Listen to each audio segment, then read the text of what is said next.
Okay, hi everyone, and welcome back to another live session here at Nomad Stays Co. My name is Lena, and I'm the digital community manager for Stays at Nomad Stays. And we're doing these live videos every week with bloggers, nomads, team members, and we will be starting to do it with the Stays as well. So if you want to follow us on Instagram, you can stay tuned to whatever comes. And today I will be live with a digital nomad. Her name is Tanja, and she's from Finland. She's also a cultural intelligence coach. And yeah, we were just chatting with her about her life as a digital nomad. Very happy to have her here. Just waiting for her to join, and then we can start. For everyone who's new here, you can also check out our platform, which is nomadstays.co, co, and you can just become a free Nomad member and then check out our stays, which we have all over the world. Just go there, and when you can travel again, you will find beautiful places there for you. So.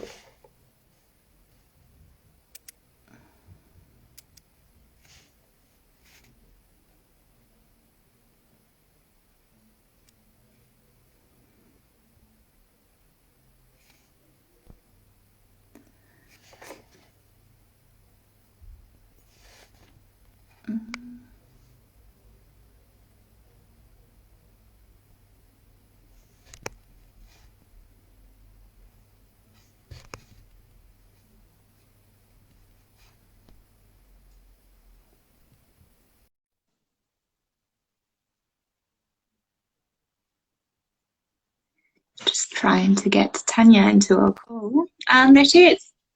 Hi, Tanja. Hello. How are you doing? Very good, thank you. And you? Good, thank you.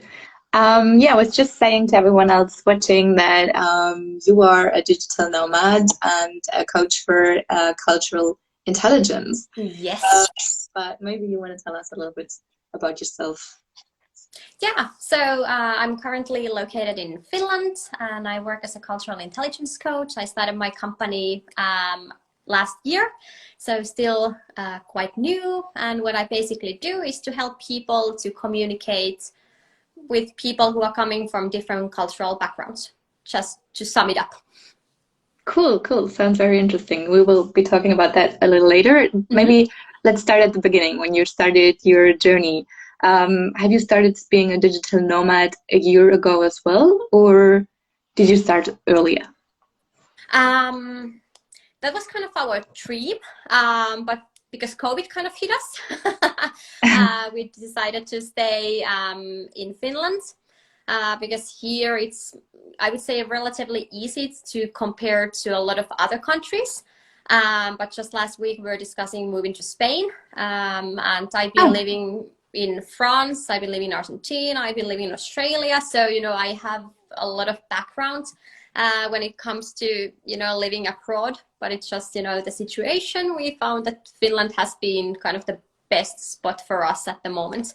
So, but yes, Spain is kind of on the hunt for now. Nice. And when did you start being a digital nomad? So when did you start traveling and just enjoy your freedom? I was actually 18. Yeah, Wow. 18 was the first time. Yeah, I wouldn't maybe consider myself as a digital nomad, but that was kind of my first time ever when I moved abroad. I moved to France and I was working in Disneyland Paris. And yeah, then I came to Finland, then I went to study in Malta, then I came back, then I went to Argentina, then I came back, then I went to Australia, then I came back. And So you love traveling. yeah. And you started very young. That's great. Yeah. And very brave also, going away from home so soon. And Yeah. you studied in Malta. What did you study exactly? I studied hospitality management, but I always say that my experience in Malta wasn't that much about like Okay. studying. It was definitely more about, just having conversations with people coming from around the world and getting to know the cultures and kind of just embrace the living abroad, because there the educational system is very different to Finland, for example. It was very common for the teachers to come late. Sometimes they didn't show up at all. So in that sense, it was also not, the best kind of studying. In Finland, the teacher would always show up. It would be like a case of emergency if someone wouldn't be teaching the class. So in that sense, my personal focus was more definitely on the international atmosphere and embracing that one than to get straight A's from my essays. So yeah, but it was a lot of fun. Yeah, that was the first time that you interacted with cultural miscommunication, maybe. like in daily basis. Yeah, in France it was very very international as well. In the Disneyland there were people from UK, other like Spanish speaking countries like Peru. So it was very international, and of course all the clients in Disneyland Paris were also very very international. But yeah, Malta was definitely kind of the moment when I realized that yes, this is kind of the style of living I want. And well, being one of the sunniest countries in the world didn't hurt either. So No, that's true. And then you did your bachelor studies in Malta, and then now you're doing your master studies in what yes. exactly? I'm studying master in business administration. I also do that in English because I wanted to incorporate kind of the international environment, and there's a lot of exchange students or in just people living in Finland that are from different cultures. And I was really looking forward, collaborating in the classrooms with them, and then the COVID hit. And now everything is in Zoom. On the other hand, that is also an opportunity, because if we want to move to Spain, let's say in April or May, I'm not stuck in Finland because I have to attend the classes, so I can also study from Spain or wherever, if we decide to go to Italy or something. So it's also very nice in that sense. Where is the university located? Where are you doing your master now? In Helsinki. Yeah. In Helsinki. Yeah, okay, cool. Yeah, it would have been just 10 minutes train ride to the school, but yeah, but you have to stay at home. So what you're also did some courses on cultural intelligence. Mm-hmm. How did you get into this? Like, what courses did you do, or did you already have courses to it at university, or did you just decided to do it on your own? And I just decided to do it. I was last spring, I already had an idea for a business 3 years ago. It was slightly different what I do now. But I came across this article. It was actually through my studies about inclusive leader, and it was talking a lot about cultural intelligence. And the more I read about it, the more I realized that I actually have all the skill set to teach it. Because, I have been living half of my life abroad. I have been interacting with a lot of people. And I also have been in a leadership role for the past 4 years. So I kind of realized that, that is kind of all the elements that I want that I can combine into my own business. And the more I learn about it, the more I love it. And, I'm just very hungry to all the time to learn new information about it, even though it's already something that I teach. But I think that is definitely something, if there's any entrepreneur-minded people there that, find that passion, and what is your passion when you are just, that you can just spend time with the topic hours and hours and hours. Yeah, that's true. And it's also a very interesting topic for all the travelers, not only for entrepreneurs, but for everyone who's interacting with cultures, actually. Yeah. Maybe can you define what exactly means cultural intelligence? Yeah, cultural intelligence means basically being flexible in interacting with other cultures. It also means that you can adapt your own behavior so that the other person will also understand you better. And of course, you can understand all the cues and signals that person is sending to you. I think time is some of those very important dimensions of this. because you can be coming from a culture that is very punctual, or you can be coming from a culture that sees time very differently. And if you are, for example, scheduling something and you realize why the other person doesn't want to have a meeting 3 months from now, and you are like, okay, that person is coming from a culture that sees just time differently, then you are maybe not that offended yourself, but you can also communicate it more efficiently, that you can book that meeting to your calendar, for example, 3 months from now, but you will just send the meeting request to that person like day or 2 days before and just see if they are up for it.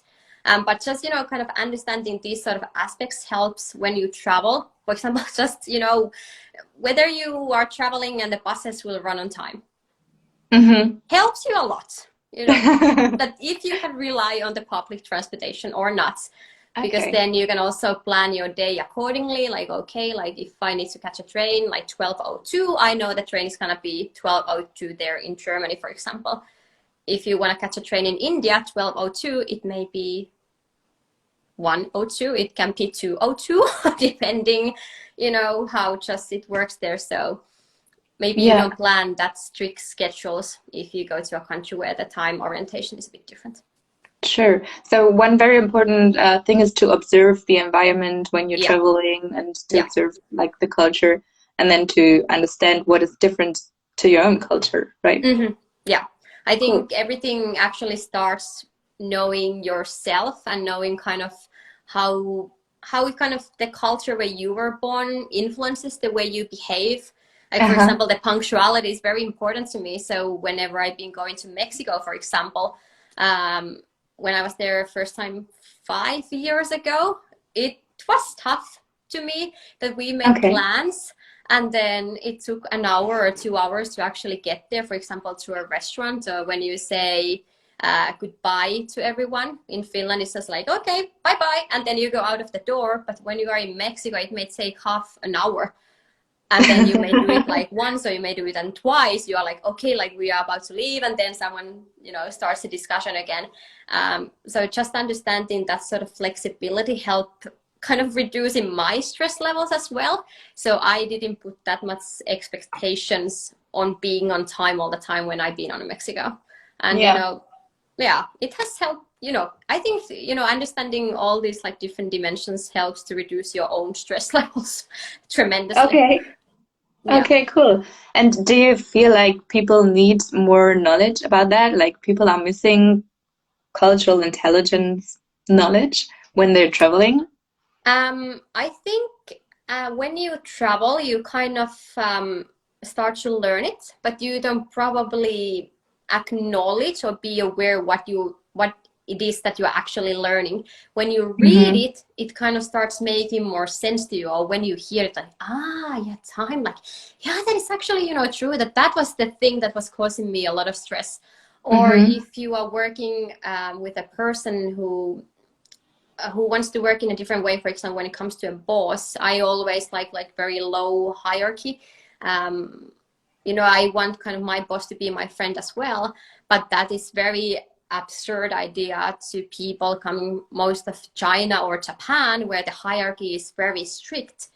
So just understanding also that this affects kind of the relationships, or in Mexico, it's very common that it's kind of like a different respect to your parents as well.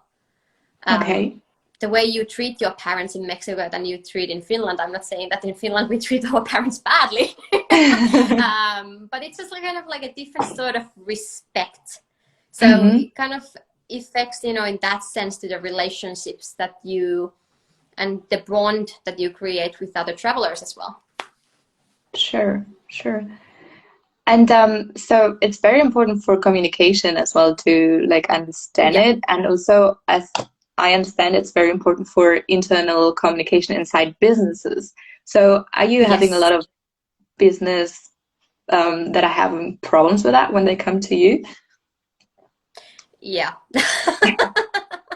I think it's kind of in the baby shoes in Finland at the moment. It's something that companies have started to acknowledge. That they cannot, for example, relocation, that they cannot just bring people from different countries and boom, just expect that they will Mm-hmm. integrate into society that well. So it's kind of like starting there, and a lot of companies, mainly the big ones, have started like diversity and inclusion programs. But diversity is such a big thing. It includes gender and sex and ethnicity and then just, the national culture. But in my mind, especially, I feel like culture is one of those things that shapes us the most. And that has been why I also want to focus on that one and help to people understand, how different and unique we are from the cultural point of view. And that is something that in Finland, people don't recognize that well. So I'm on a mission here. Yes, yes. So it's also a success factor for businesses, right? Yeah. Yeah, I think I was actually just in a webinar, and there was a statistic that I think it was 40 to 60% of people who come to Finland for a job actually leave within 12 months because the onboarding process isn't that well integrated within the company values, and they don't understand kind of the cultural background, so they cannot do the onboarding efficiently, and then they just leave. And of course, for companies, they just lose money. Like they spend a lot of money to get that person to Finland, and then the person just leaves because he doesn't feel like home. So Sure. just putting some extra effort there will also save companies money, and Of course. And engagement have a among the employee. better team concept also. Like if you understand what the other is thinking in this moment, it's better for the team as well. And you are called the Numinous coach, if I spell it correctly. What does that mean? Numinous is an experience. For example, when you travel and you see something so amazing that you are like, oh my God, that you are just standing there and kind of taking it all in, but on the same time, you're very humble that you have the privilege to be there. That is kind of the numinous experience. Name. And what did you experience when traveling? What was a numinous experience? What places was like the most inspiring? I have actually like two on the top of my head. There's Angkor Wat temples in Cambodia. Amazing. We actually spent 3 days just going through those temples, like absolutely beautiful. I definitely want to go back there. They also do like hot air balloon rides on the area. It wasn't available on the time of the year when we were there, but that would be just amazing.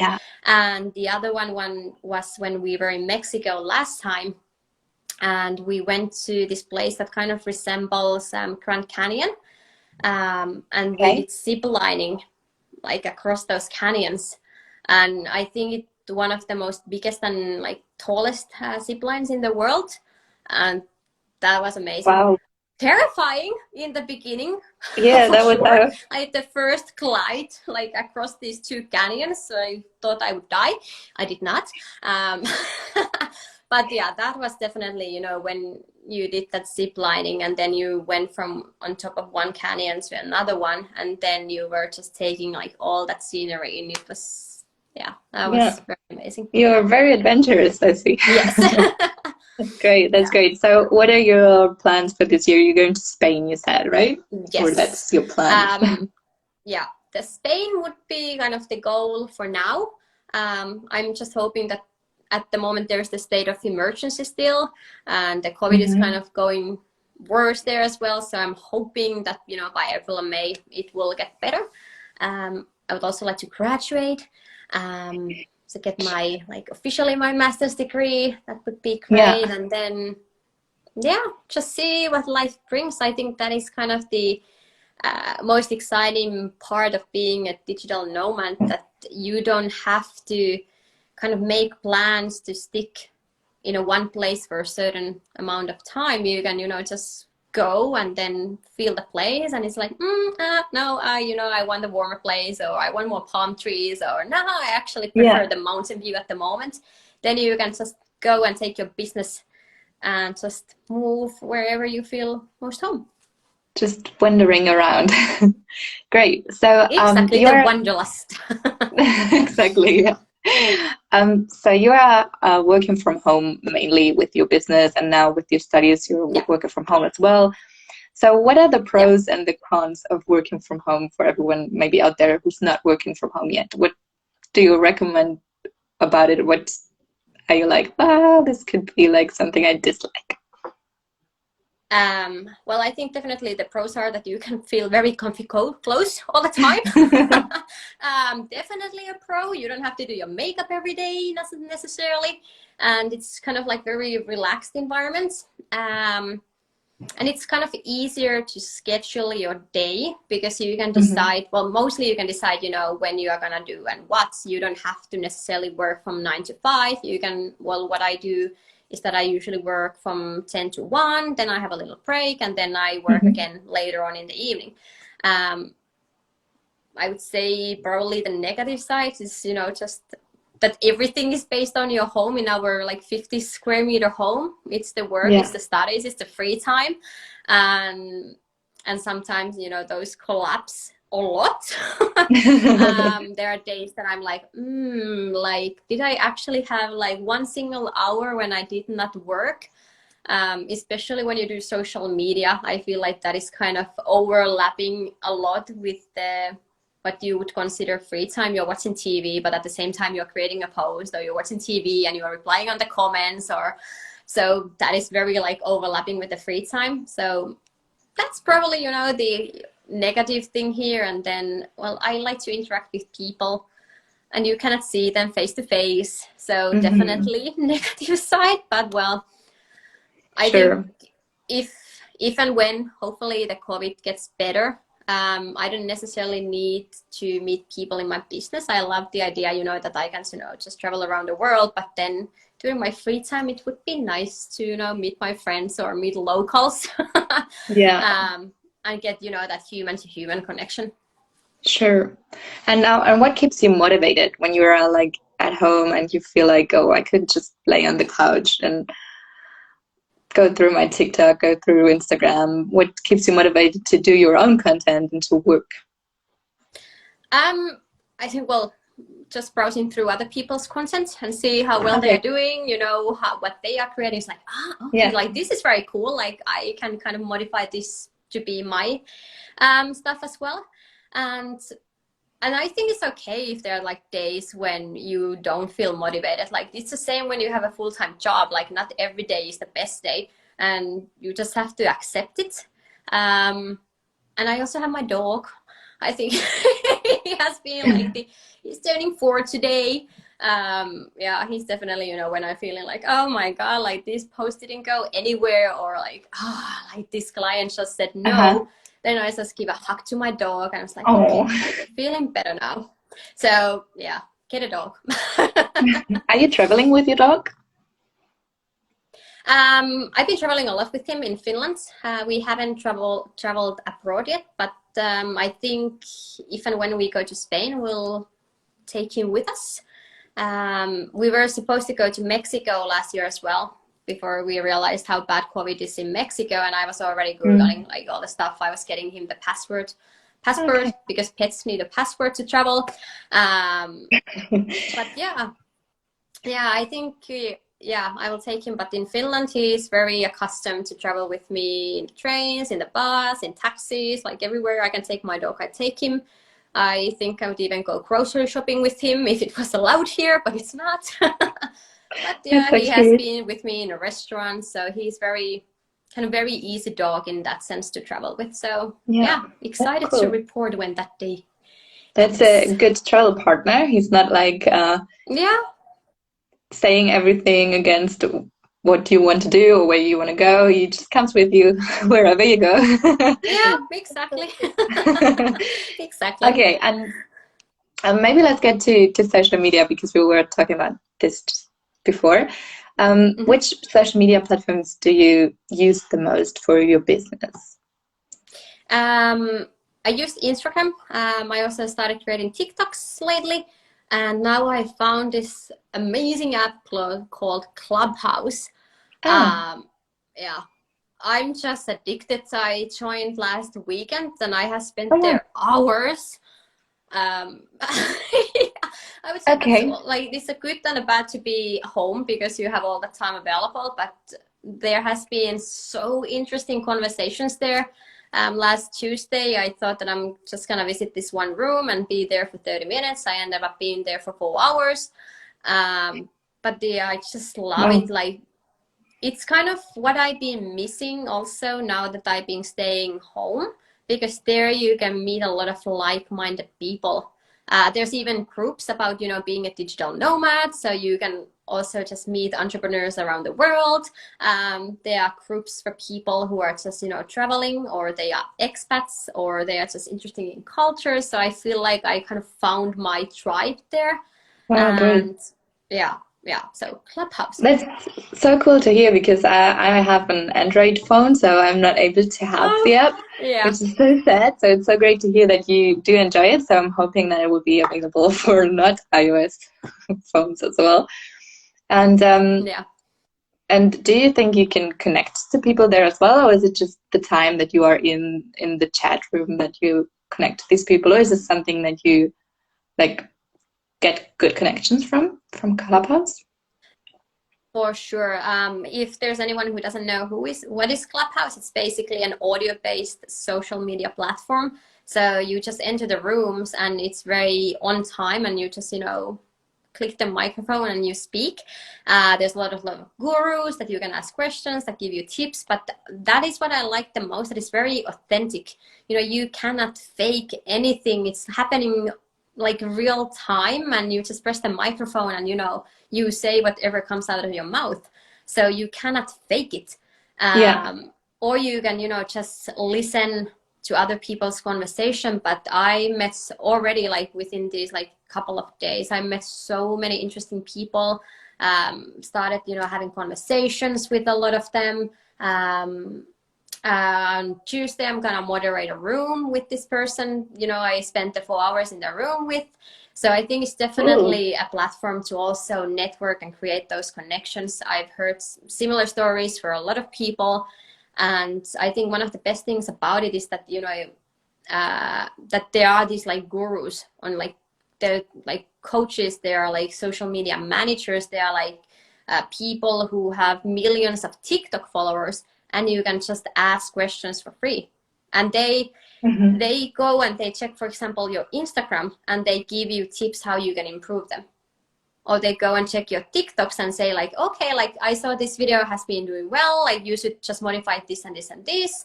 So it's very like human to human. That's why I like it a lot. Yeah. Yeah, I can see where what it's good for. That's great for small businesses also to get to people that are have the like think likewise and that want to help you maybe and Yeah. they can give immediately help. So it's very good for coaches also and to maybe for you Mm, connect to your customers, right? yes. Yes, for Cool. sure. Yeah. So Yeah. And comparing, for example, to TikTok, in a Clubhouse, there are a lot of like professionals as well. So it's kind of mhm, the place where you can share your expertise when people are struggling with something related to culture or moving abroad. So that yeah, is kind of where you can, give tips for free. Yeah. yeah. So what were your experience with TikTok on the other hand? You said you just compared it to each other. I think in TikTok, well, I started creating content in English. So I realized that, well, I learned that the algorithm only shows my content to Finland, so I changed the language in Ah, Finnish. okay. Yeah, that has been working a lot better for me now.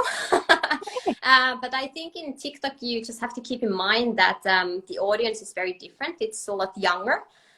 So what I will share there now is more tips how you can travel, for example, solo traveling, how you can book cheap flights, how you can just travel in affordable way. More like going back to my own youth and just thinking about what I wish I had knew when I started traveling Hmm. around the world. So very kind of like different aspects uh, in Yeah. TikTok and then in the Clubhouse.